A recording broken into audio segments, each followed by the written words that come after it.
할렐루야. 주님을 사랑합니다. 이렇게 건강 인사합시다. 사랑합니다. 축복합니다.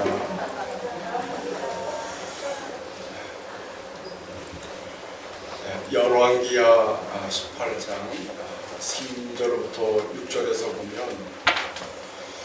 히스기야 왕이 어떠한 인물이었는가를 잘 알 수 있습니다. 제가 열왕기하 18장 3절부터 6절에서 어떻게 말씀하고 있는지 한번 봉독해 드리겠습니다. 히스기야가 그의 조상 다윗의 모든 행위와 같이 여호와께서 보시기에 정직히 행하며 그가 여러 산당들을 제거하며 주상을 깨뜨리며 아세아라 목상을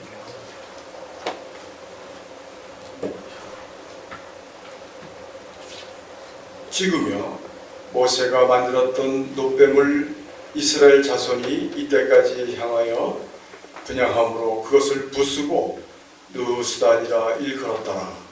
히스기야가 이스라엘 하나님 여호와를 의지하였는데 그의 전후 유다 여러 왕 중에 그러한 자가 없었으니 곧 그가 여호와께 연합하여 그에게서 떠나지 아니하고 여호와께서 모세에게 명령하신 계명을 지켰더라.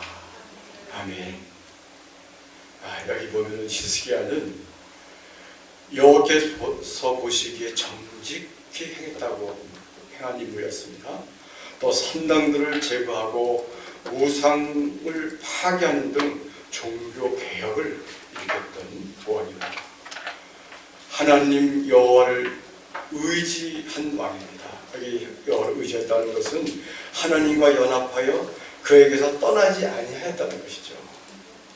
또 하나님의 말씀을 지키며 순종한 그런 왕이었다는 것을 이렇게 기록에 나타나고 있습니다.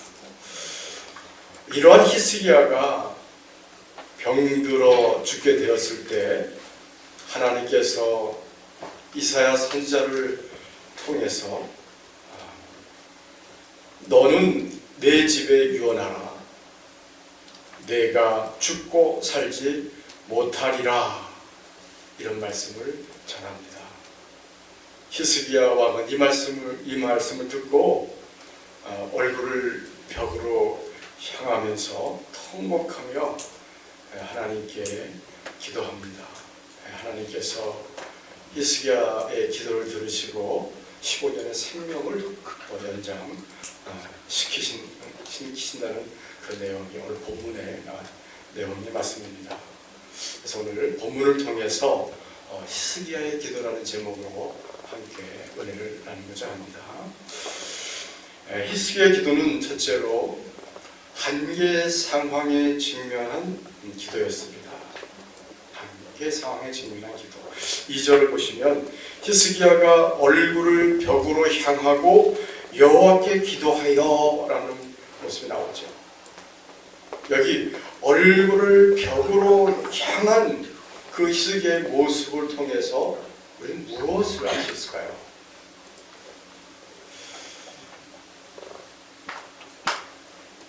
히스기야의 이 왕은 너는 내 집에 유언하라. 내가 죽고 살지 못하리라고 하신 하나님의 말씀을 들은 즉시 즉 이러한 반응을 보이고 있는 것을 알 수 있습니다. 죽음이라는 인간의 한계 상행에 직면한 히스기야의 모습을 알 수 있지 않습니까? 여기서 제가 한계 상황이라는 표현을 했죠. 이 한계 상황이라는 그 말은 그 독일의 그 실존주의 철학자인 칼 야스퍼스가 처음으로 사용한 용어이기도 합니다. 극한 상황이라고도 하죠. 한계 상황, 극한 상황. 이 한계 상황이라고 하는 것은 인간이라면 누구나 그 앞에 섰을 때 좌절할 수밖에 없고 일종의 벽 같은 것이다. 이것이 한계 상황이라는 것이죠. 인간이 그 한계에 부딪혔을 때에 벽같이 느껴지는 그 상황. 어찌할 수 없는 그 상황, 이것이 한계 상황이라고 표현합니다. 이 구체적인 그 한계 상황의 예를 보면 죽음이 대표적인 것이겠죠. 또 질병, 치유할 수 없는 질병이라든지, 또 나의 꿈이 좌절되는, 또 내 젊음이 이 젊음이 또 좌절되는, 이러할 때, 꿈과 어떤 젊음이 좌절될 때, 그때 한계 상황이라고 하는 거죠. 이렇게 도저히 넘어설 수 없는 한계 상황 앞에 섰을 때 인간은 대체적으로 도피하거나 또 현실에 눈을 감고 자기 존재가 상실되는 길로 빠져버리게 된다고 이렇게 그는 주장하고 있습니다. 바로 이 오늘 본문에 나타난 히스기야 왕이 죽음이라고 하는 그 한계 상황 앞에서 좌절하거나 절망하거나 피하거나 그러지 아니하고 바로 하나님 앞에 무릎 꿇고 나아가서 기도하는 그 모습이 오늘 히스기야가 한계 상황에 직면한 기도다, 이렇게 표현할 수 있는 것입니다.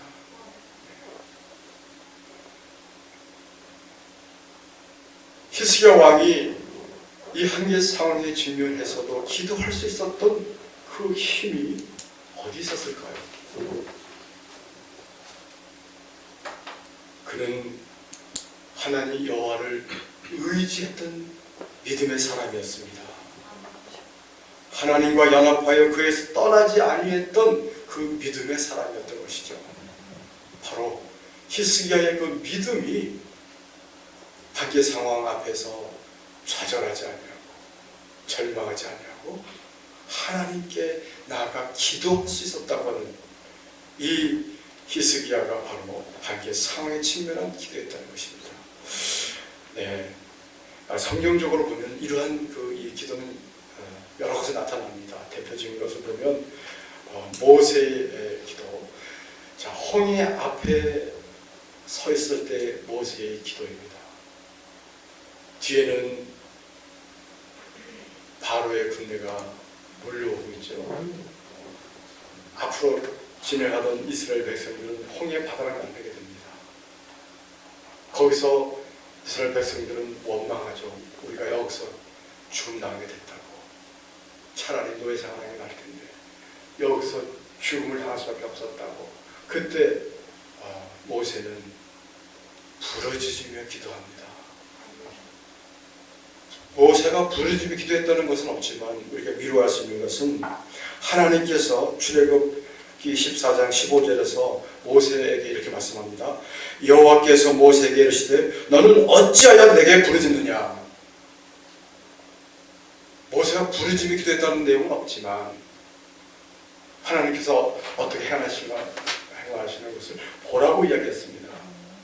그러나 하나님께서는 모세에게 이렇게 너는 어찌하여 내게 부르짖느냐. 자, 모세는 그 홍해바다 앞에서 그 한계 상황 앞에서 하나님께 부르짖으며 기도했다는 것을 알 수 있습니다. 이게 모세의 기도였어요. 예수님께서 이제 체포당하시기 바로 직전에 겟세마네 동산에서 기도하십니다. 예수님의 그 겟세마네 동산에 기도하시는 그 모습이 인간 예수로서는 한계 상황의 앞에서 기도하는 모습이라는 것이죠. 우리는 예수님을 우리가 어떻게 바라보십니까? 100% 하나님이시면서 동시에 100% 인간이시다. 우리 이렇게 믿고 있지 않습니까? 바로 인간이신 예수께서는 죽음이라고 하는 십자가에 그 달리셔서 죽음이라고 하는 그 한계 상황 앞에서 그 기도하는 모습이 겟세마네 동산에 기도하는 모습이라는 거예요. 자, 그 기도가 어떻게 이루어집니까? 마태복음 26장 38절에서는 내 마음이 매우 고민하여 죽게 되었으니 너희는 여기 머물러 나와 함께 깨어있으라. 그 요한하고 베드로가 제자들에게 한 이야기예요. 그러시면서 내 아버지여 만일 할만하시거든 이 잔을 내게서 지나게 하옵소서. 이 잔이 뭡니까? 십자가에서 고쳐당하며 죽으시는 그 잔이죠. 이 잔을 할만하시는데 이 잔을 내게서 지나게 하옵소서. 그러나 나의 원대로 마옵시고 아버지의 원대로 하옵소서. 이렇게 기도하는 예수님의 3번 시작했지 않습니까? 그 권해하면서 기도하는 예수님의 그 모습을 이 누가는 어떻게 표현하고 있냐면 누가복음 22장 44절에서 예수께서 힘쓰고 애써 더욱 간절히 기도하시니 땀이 땅에 떨어지는 핏방울같이 되더라. 얼마나 그 고뇌 속에서 기도하시는지 그 땀방울이 핏방울처럼 됐다는 거예요. 실제로 또 생리학적으로 그렇다고 그래요. 극도의 이 스트레스와 극도의 그런 받으면 이 실핏줄이 터진대요. 요 속에서 터져가지고 땀방울이 정말 핏방울처럼 이렇게 피가 몇 곳이 떨어진다는 거예요. 예수님의 겟세마네 기도가 바로 한계 상황에 직면한 기도였다는 거예요. 사랑하는 성도 여러분, 우리는 누구나 내 힘으로 어찌할 수 없는 그 상황 속에 우리는 처할 때가 있습니다. 물론 누구나 죽음이라는 그 상황 속에 다 처하게 되어 있죠. 그런데 알고 있어요. 그런데 삶 속에서 내 힘으로 도저히 어찌할 수 없는 그런 상황들이 빠지게 된다는 거예요. 우리가 원치 않고 예기치 않은 그런 상황에 빠져서 내 힘으로 도저히 감당할 수 없을 때가 얼마나 많이 있습니까? 또 한 발자국도 나갈 수 없는 절벽에 서 있는 그런 상황에 처해 있을 때가 있다는 거예요.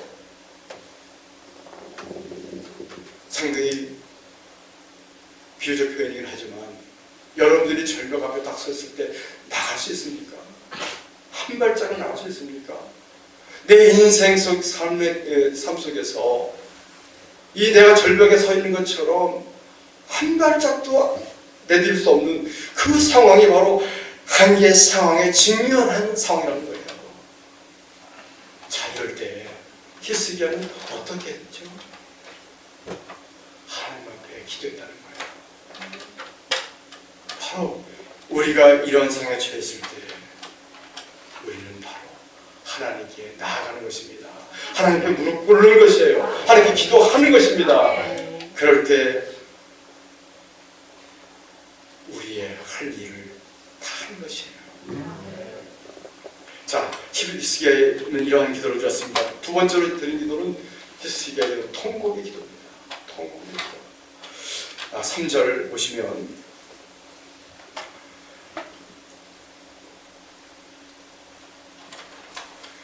이르되 여호와여 구하오니 내가 주 앞에서 진실과 전심으로 행하며 주의 목전에서 선하게 행한 것을 기억하옵소서 하고 히스기야가 심히 통곡하니.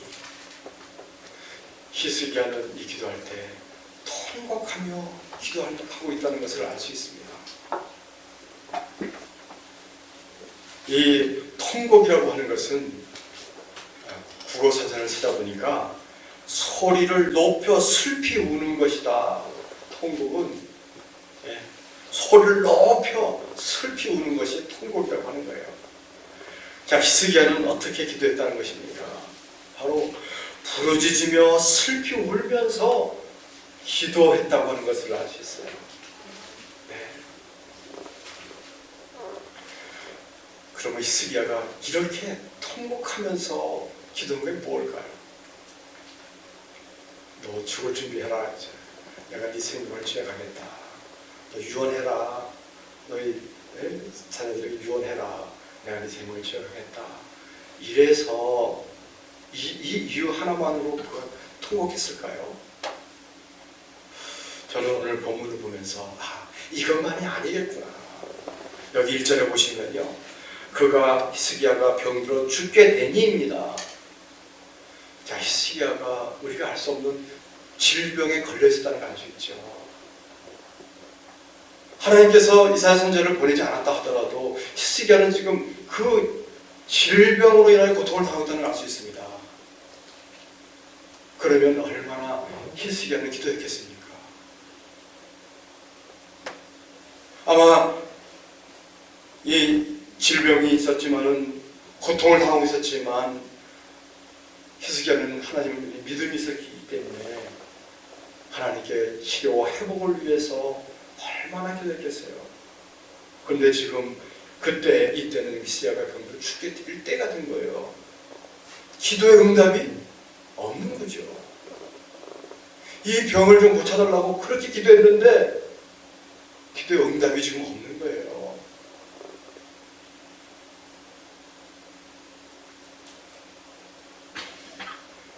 히스기야가 이런 기도를 했을 거라는 것을 우리가 짐작할 수 있는 귀절이 이제 다 치료가 된 다음에, 또 생명이 연장된 다음에 기록한 글에 있는 내용이 바로 이 이사야 38장 16절에 그 기도의 내용이 있어요. 자, 16절에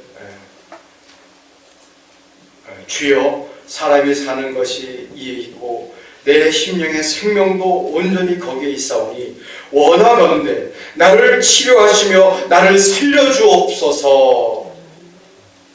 히스기야 어떻게 기도했는지 알 수 있죠? 16절의 내용입니다. 원하건대 나를 치료하시며 나를 살려주옵소서. 얼마나 히스기야가 이러한 기도를 했겠습니까? 왕인데 자기 질병을 치료하기 위해서 얼마나 많은 것을 써보지 않았겠습니까? 그런데 안 됐어요. 또 얼마나 기도했겠어요? 안 됐습니다. 아마 이사야 선지자를 통해서 보내지 않으셨다면 그냥 계속 기도하고 있었을 거예요. 그런데 하나님께서 이사야 선지자를 보내서 그 말씀을 하시는 겁니다. 너는 내 집에 유언하라. 내가 죽고 살지 못하리라. 아니, 이러한 청청병력의 말 어디 있어요? 히스기야의 마음이 느껴지지 않습니까? 기도의 응답도 없습니다. 그런데 하나님께서 말씀하시기를, 이제 너 내가 생명 취해갈 테니까 다 유언해라. 이 설상가상이란 말 있죠. 아마 여기에 히스기야의 통곡, 너무너무 슬프고 너무너무 힘든 그런 마음이었을 거라는 거죠.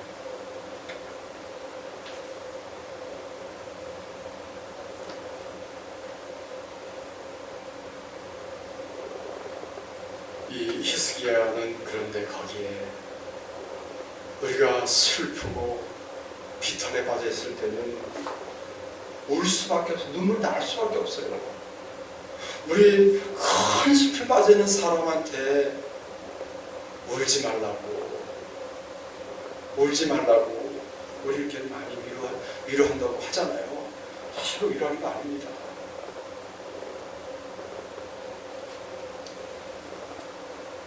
제가 박사과정 할 때 그립 카운슬링이라고 하는 것을 제가 이렇게 연구해가지고 발표한 적이 있었어요.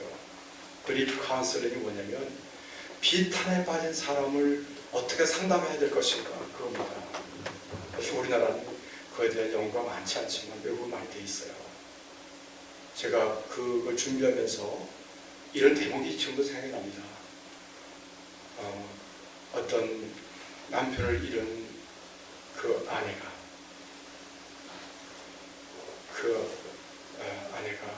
얼마나 비탄에 빠져 있겠어요. 그런데 많은 사람들이 와서 위로하고 참 너무 슬퍼하지 말라고 그러고 울지 말라고 그러고 그러는데 어느 목사님이 오셔서 아무 말씀도 안 하시고 그냥 어깨에 손만 가만히 놓고 계시대요.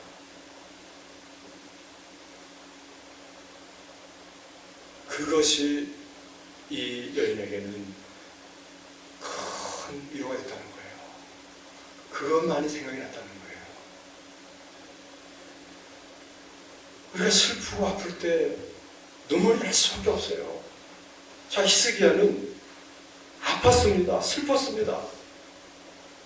그것을 거기서 하나님 원망하거나 좌절하거나 절망하거나 하지 않았어요.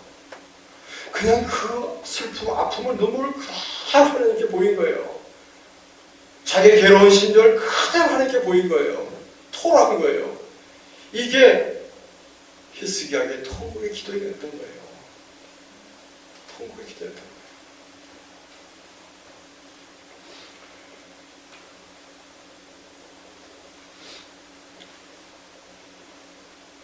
슬피 올 수밖에 없는 상황에 처하면 누구나 통곡할 수밖에 없습니다.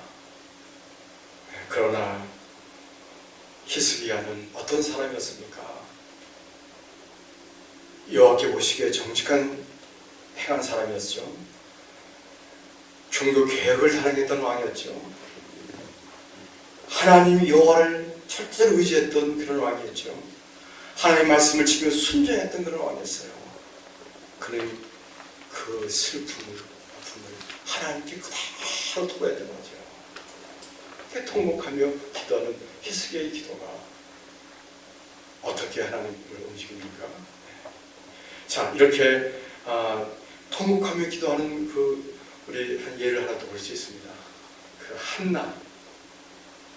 그 한나가 사무엘의 어머니이죠. 근데 한나는 임신을 못했어요. 그래서 이 분인나에게 많은 괴로움을 당합니다. 참 임신하지 못해가지고 얼마나 고통당하고 있는데 거기다가 더 찔러대고 괴로움을 주니까 이 속에서 분노가 끓어오르지 않겠습니까? 근데 한나는 그것을 하나님께 가지고 나갑니다. 하나님께 기도하는 한나의 기도하는 그 모습이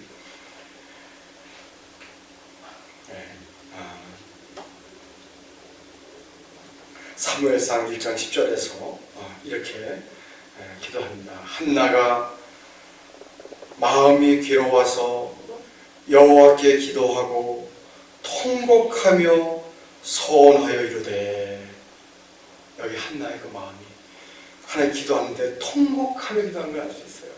그 통곡하며 기도하는 게 뭐겠어요? 바로 그러한 것이죠.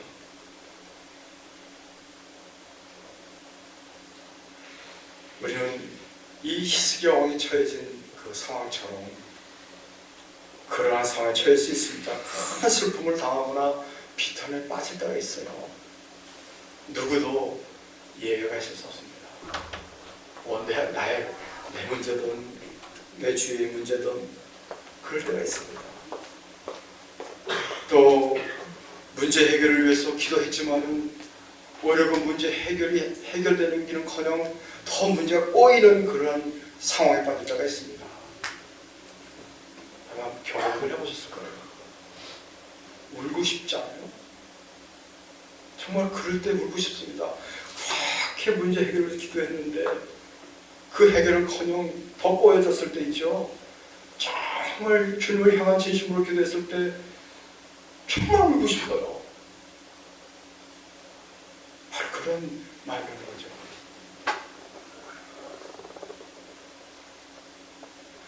이런 많은 참 하나님 앞에 이 억울한 마음, 이 슬픈 마음, 괴로운 마음을 다 토하면서 부르짖으며 눈물 뿌리며 기도하는 그 기도가 바로 통곡의 기도라는 것입니다. 히스기야는 이런 통곡의 기도를 드렸던 것입니다. 우리도 히스기야같이 이런 상황에 처해졌을 때는 눈물을 흘리면서 기도하는 겁니다. 내 아픔을 그대로 하나님께 토로하는 것입니다. 감출 것 없어요. 기도, 통배 기도를 히스기야는 드렸던 것입니다. 자, 히스기 기도 세 번째로는 하나님의 뜻을 바꾸게 한 기도. 참 놀랐습니다. 이 5절 보시면은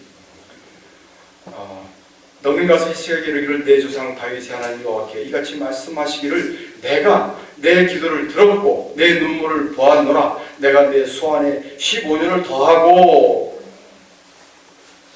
여기 15년을 더하고, 이건 뭡니까?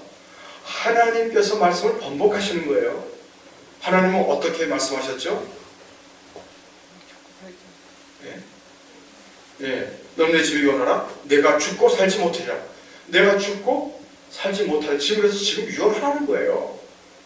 무슨 말입니까? 바로 생명을 취해 가겠다는 것이죠. 하나님의 말씀 속에 하나님의 계획과 하나님의 뜻이 있으신 거죠. 그런데 하나님께서 15년을 연장시켜 주셨어요. 계획을 바꾸셨죠. 하나님의 뜻을 변경하셨습니다. 무엇 때문에 있을까요?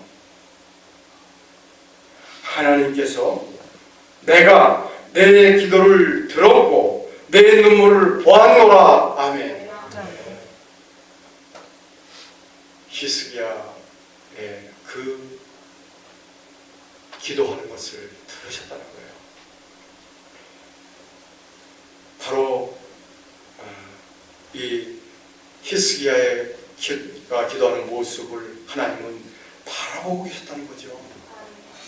하나님의 그 마음이, 아마 그 마음을 느껴보신 적 있습니까? 저는 이번에 설교 준비하면서 여기서 예전 느껴보지 못했는데 하나님의 마음을 느꼈어요. 야, 하나님의 마음이 다 그렇게 마음이 어떻게 됐어요? 그걸 보셨어요?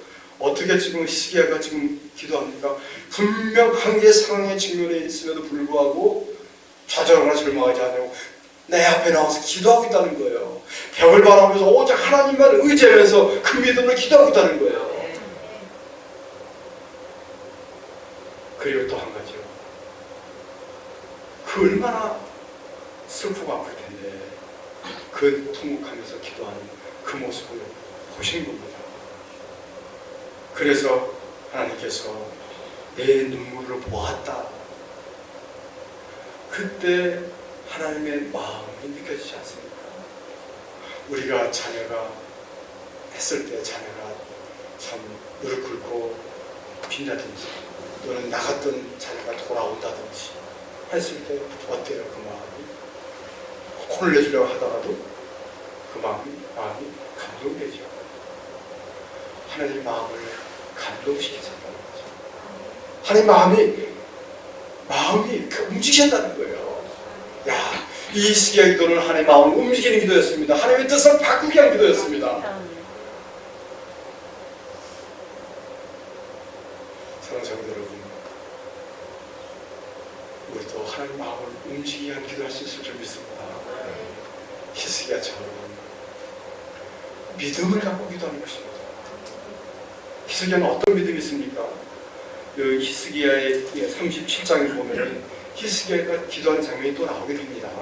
그 히스기야 37장 14절로부터 20절에 기도하는 장면이 나오는데 그 이 기도하는 것 중에서 16절에 37장 16절에 그룹 사이에 계신 이스라엘 하나님 만군의 여호와여 주는 천하 만국의 유일하신 하나님이시라. 주께서 천지를 만드셨나이다. 아멘.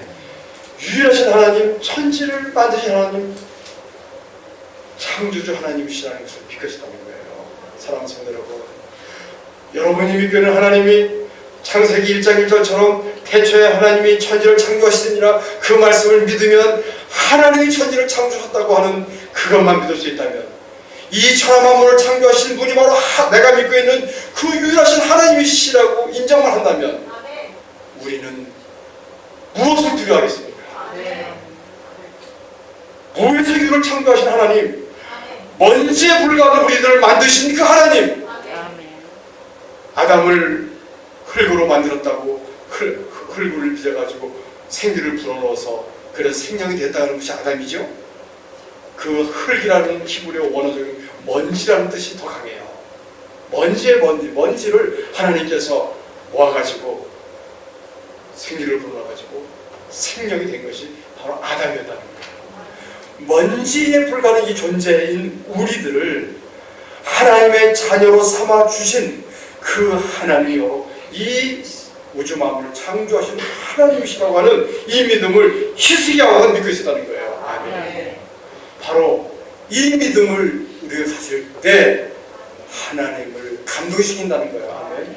그래서 히브리서 11장 6절에서는 믿음이 없이는 하나님을 기쁘시게 하지 못하나니, 그 말씀이에요. 믿음이 없이는 하나님을 기쁘게 하지 못하는 거예요. 하나님을 감동시키는 기도는요, 믿음으로 하는 기도가 하나님을 감동시킵니다.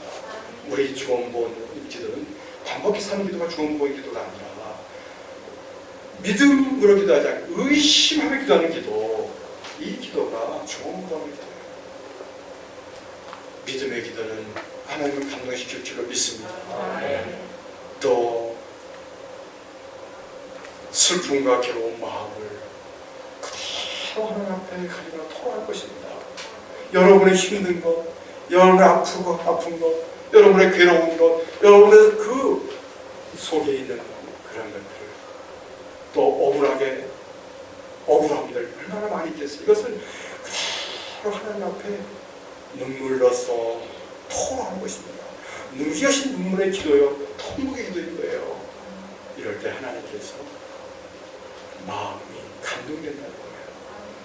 히스기야의 기도가 바로 이런 기도를 통해서 하나님 마음을 감동시켜서 하나님 마음을 바꾸셔서 하나님의 뜻을 바꾸기 위해서 15년을 연장시켜 주신 거 아니겠습니까? 그렇습니다. 우리도 히스기야와 또 똑같은 성정을 가지고 있습니다. 우리도 히스기야와 같이 한계 상황에 질면한 기도를 드릴 수 있습니다. 또 통곡의 기도를 드릴 수 있습니다. 이럴 때 하나님의 마음을 감동시킬 수 있을 줄 믿습니다. 오늘 히스기야 기도를 통해서 이 기도가 저와 여러분의 기도가 되기를 주님의 이름으로 축원드립니다. 기도하겠습니다. 사랑의 주님, 히스기야 왕이 병들어 죽게 되었을 때에